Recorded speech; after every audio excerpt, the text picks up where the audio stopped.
क्या लिख रखा है? चमकते पत्थर। आंखों में उत्सुकता के लिए 3 पुत्रियां राशि पुरस्कार के रूप में मिली। प्रत्येक को 3 टोकरियां, प्रत्येक टोकरी में थी चांदी की 3 चाबियां। ठीक है ना? क्या है इसमें? राजा की तरफ से क्या मिला है? पुरस्कार मिला है। ठीक, पुरस्कार में क्या मिली है? 3 टोकरियां। कितनी टोकरियां मिली है? और प्रत्येक टोकरी में कितनी चाबियां हैं? 3 चाबियां। एक में 3, दूसरे में भी कितनी? 3। कितनी चाबियां हुई? 9। कितनी हो गई? 9। पढ़ो। प्रत्येक पुत्री सरलता से खोलती है। प्रत्येक पुत्री सरलता से खोलती है और 3 बड़े कक्ष प्रत्येक कक्ष में मेज है। किसको खोलती है? कक्ष को, कमरे को। 3 बड़े कक्ष, प्रत्येक कक्ष में मेज रखी है। 1 2 3। कितनी मेज रखी है? 1 2 3। देखिए कि प्रत्येक पर 3 चमचमाते हुए गले के हार है। हार भी रखे हुए हैं। क्या रखे हुए हैं? हार रखे हुए हैं। प्रत्येक गले के हार में 3 उत्कृष्ट हीरे हैं।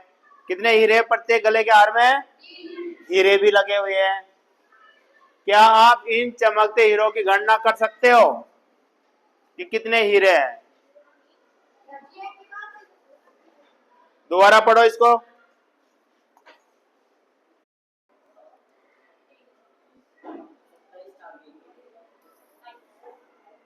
इधर देख लो।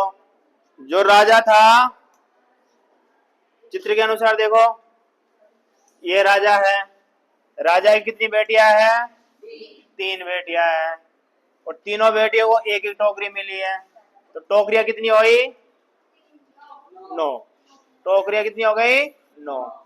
चाबियां कितनी है? 1 2 3 1 2 3 1 2 3। 9 है एक में, तो इसमें भी 9 है, इसमें भी 9। कितनी हो गई? 27। यानी 3 की पावर 3 लगाया ना, यही किया ना, 27। अब बताओ इसमें कितनी है? 3। कक्ष कितने हैं? 3 3 3 3 3 3 3 3। बताओ कितने हो गए? 3 कितने हैं? 9 9 18। 9 की पावर 3 कितना होता है? 9 की पावर 3। तो बताओ, ये चाबी के लिए 3 कक्ष है, 1 2 3।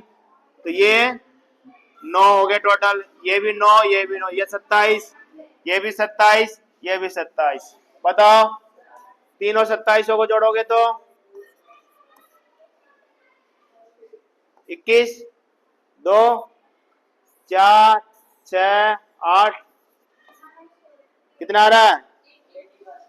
सही है। कक्ष कितने हैं? 81। तो चित्र के अनुसार कक्षों की संख्या कितनी होनी चाहिए? 3 की घात 4। कितनी? 3 की घात 4। यानी 3 को कितनी बार गुणा करना है? 4 बार। 3 दिया 9, इधर भी 9। 9 को 9 से गुणा किया तो 81। आ गए ना? सही है। आया समझ में? 3 दिया 9, फिर 9 को 3 से गुणा किया 27, 27 को 3 से गुणा किया 81। तो टोटल कक्ष कितने हैं? 81। कितने हैं? 81। अगला सवाल पढ़ो। वहां कुल कितने हीरे थे? कितने हीरे थे? हीरो की संख्या 3 गुणा में 3। 3 कितने है? 7 बार। तो 3 की पावर 7 कितना होता है? 3 की पावर 7। कितने हीरे हैं? 3 की घात 7। यानी 3 को कितनी बार गुणा करना है? 7 बार। कितनी बार? 7 बार। देखो, इसको लिखने का तरीका ये भी है, अलग अलग। 3 को 4 बार लिख लो, 3 को 3 बार लिख लो, या 3 को 2 बार लिख लो, फिर 3 को कितनी बार लिखना है? अरे 7 के आपको टुकड़े कैसे भी कर सकते हो आप। 3 की घात 7 है, इसको आप 4 बार लिख लो, 3 लिख लो, या 3 की घात 5 लिख लो, 3 की घात 2 लिख लो। ये दोनों का मान टोटल 7 आना चाहिए। कहने का मतलब क्या है बेटा? जब आधार समान होता है, आधार समान होता है तो घातें जुड़ जाती है। क्या हो जाती है? जुड़ जाती है। जब आपका आधार समान होता है तो घातें जोड़ सकते हो आप। इधर देखो, यदि आपका आधार ये है, 2 आधार है, ठीक, यहाँ आपकी कोई सी भी संख्या है, ये m और n मान लिया, ठीक है ना, तो आधार तो सेम टू सेम आएगा, ऊपर वाला जुड़ जाएगा आपका m प्लस का n। जैसे मैंने यहाँ दे दिया कि 2 की घात 3 है और 2 की घात 4 है, 2 की घात कितनी लगाओ? 7, ठीक है ना। आप इसको ऐसे भी लिख सकते हो और इसको ऐसे भी लिख सकते हो। अब जैसे यहाँ था 3 की घात 7, आपको 3 की घात 7 डायरेक्ट नहीं आता, लेकिन 3 की घात 4 तो आता है, अभी करके आए थे ना। तो इसको तोड़ लिया अपन ने 3 की घात 7 को 2 भागों में, 4 में और 3 में। तो 3 की घात 4 कितना था? 81। 3 की घात 3 जानते हो? 27। तो 27 को 81 से गुणा कर लो, कितना आएगा? 2187। 2187 गुणा करोगे तो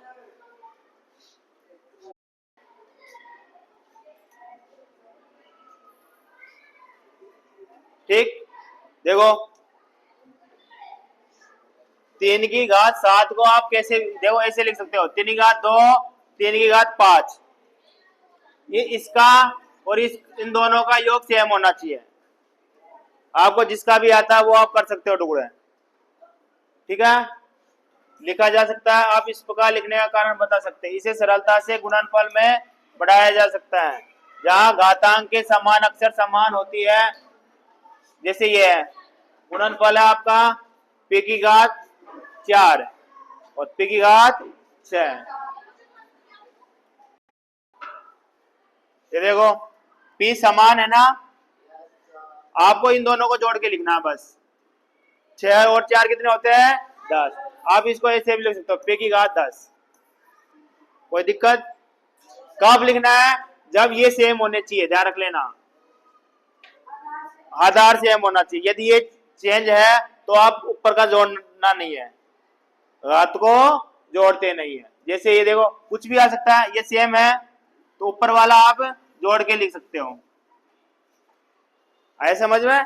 आधार सेम होता है तो घातें जुड़ जाती है। बताओ ये 2 की घात 9, इसको टुकड़े करो इसके।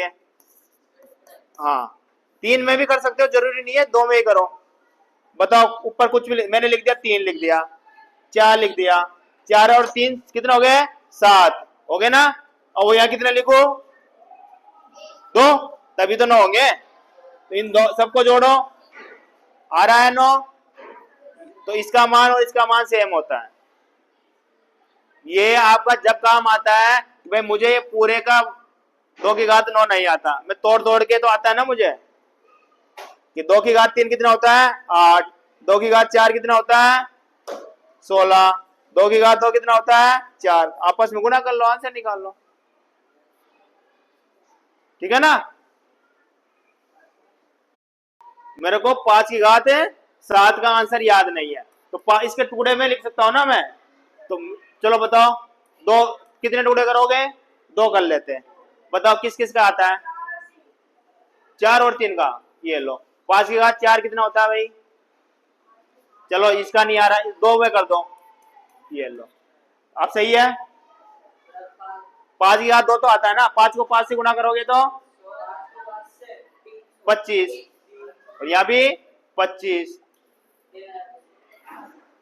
5 की घात 3 कितना होता है? 125। आपस में गुणा कर लो अब,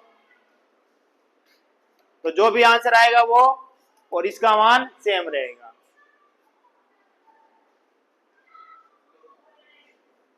जैसे 4 की घात 6 है, क्या है? 4 की घात 6। इसके डबल टुकड़े कर लो, 2 भागों में कर लो, बताओ कुछ भी लिख लो। 3 लिख लिया, इधर भी 3 लिख लो, हो गए 6। तो 4 की घात 3 कितना होता है? 4 चौक 16, 16 चौक 64,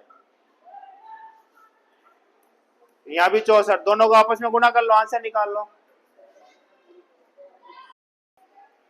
ये देखो 4 की घात 6 है ना, किस में तोड़ा इसने? 3 3 में। 64 का तो मुझे आता है, आपस में गुणा कर लो, आंसर आ जाएगा। 4 का वर्ग, 4 की घात 3 का वर्ग, ये ला। तो दो तरह में तोड़ सकते हो, 4 की घात 3 की पावर 2, 4 की घात 3 कितना होता है? 64, 64 का स्क्वायर कर लो, दोनों तरीके हैं। इधर भी देखो,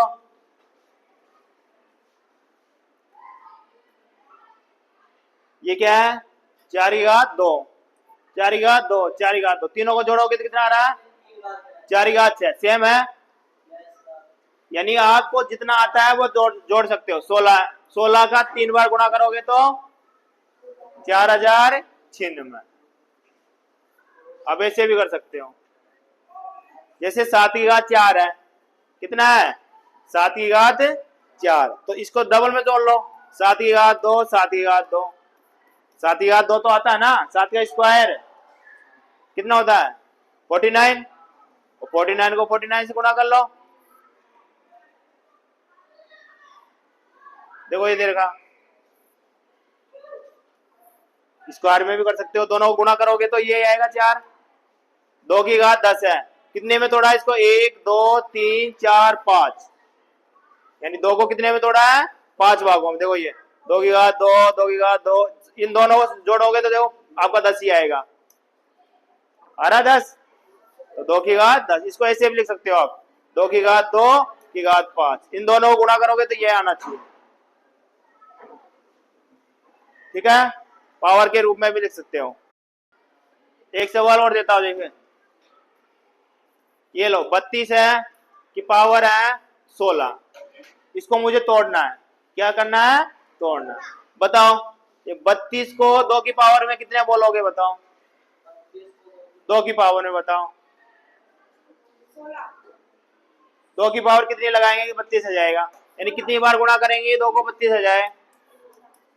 2 दूनी 4, 4 दूनी 8, 8 दूनी 16, 16 दूनी 32, हो गए। देखो 2 दूनी 4 दूनी 8 दूनी 16 दूनी 32, तो कितना लिखूंगा मैं 32 को? 1 2 3 4 5, 2 की घात 5 लिख सकता हूं, किसको? 32 को। देखो 3 तरीके हैं, आप ऐसे भी लिख सकते हो, ऐसे भी लिख सकते हो। तो मैं देखो यहाँ 32 की जगह क्या लिखूंगा मैं? 2 की घात 5, कोई दिक्कत? पहले से कितना है? 16, पहले से कितना है? 16, 16 को 5 से गुणा किया तो 16 पंजो, तो क्या लिखना है? 2 की घात 80। देखो तीनों लिखने का तरीका अलग है, आप ये भी सही है आपका, ये भी सही है, ये भी सही है, तरीके बदल गए लिखने के, आए समझ में? 2 की घात 10 और क्या समान है ये? इन दोनों को गुणा करोगे तो क्या ये आ रहा है? तो दोनों क्या है? समान है, क्या है?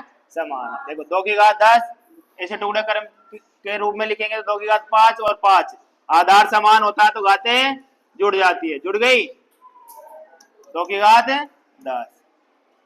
तो ये आपको ध्यान रखना है, ये वाला जब इस रूप में हो, ये हो, तो आप इसको ऐसे लिख सकते हो, n की पावर a गुना में b, लिख सकते हो। पावर की पावर है, घात की घात लग रही है तो क्या होगी? वो गुणा होगी। और जब आधार समान होता है, आधार क्या होता है? समान, तब क्या लिखोगे? जुड़ जाती है, क्या हो जाती है? जुड़ जाती है, आधार समान होने पर घातें जुड़ जाती है, ठीक। अब इधर देख लो,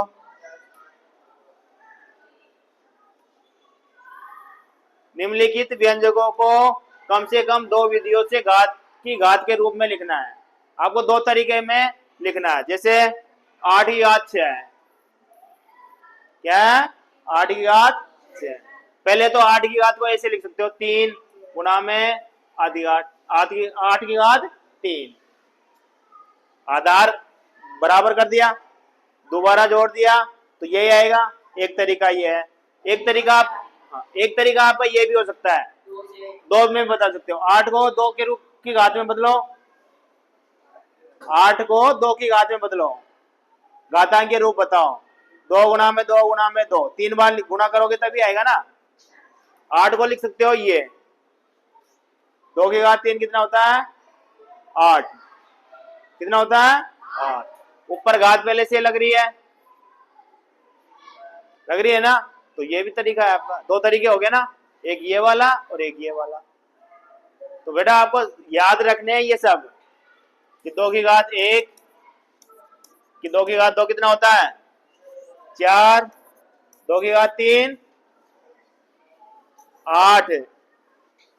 ऐसे आपको कितना लिखना है 2 की घात 10 तक। ऐसे ही 3 के भी याद रखो, ये आपका होमवर्क है। कहां तक लिखना है आपको 5 तक तो याद करो। और 4 वाले 3 तक याद करो, 5 वाले 3 तक याद करो। इतना याद करना है। लिख लो होमवर्क तुम्हारा। जादुई तालाब। एक सुंदर तालाब, जादुई तालाब के मध्य एक चमकीला क्या है गुलाबी कमल का फूल खिला हुआ है। तालाब कैसा है सुंदर तालाब है, और फूल कैसे है कमल के फूल है। ठीक, इस तालाब में प्रत्येक दिन कमल की संख्या दुगनी हो जाती है। सवाल आपका, ठीक है, एक दिन में कितने तालाब कितनी हो जाती है डबल हो जाती है। जैसे मैंने बोल दिया आज 2 है या 3 है, कल कितनी हो जाएगी डबल 6, कितनी हो जाएगी 6। फिर 6 का डबल 12, फिर 12 का डबल 24। आया समझ में? ठीक, तो 30 दिन के बाद में बताओ पूरे तालाब में कितने कमल के फूल भर जाएंगे। और इसी के साथ में सवाल पूछा गया कि वह कौन सा दिन था जब तालाब आधा भरा हुआ था, आधा भर गया। यदि 30वें दिन तालाब पूरी तरह कमल के फूलों से भरा हुआ है तो 29वें दिन इसका कितना बड़ा भाग कमल के फूल से भरा होगा। प्रत्येक दिन कमल के फूलों की संख्या दुगनी हो जाती है, इसलिए 29वें दिन तालाब आधा भरा होना चाहिए। तो आप बताना है कमल के फूलों की संख्या जब तालाब पूरा भरा हो और जब आधा भरा हो। ये सवाल आपका।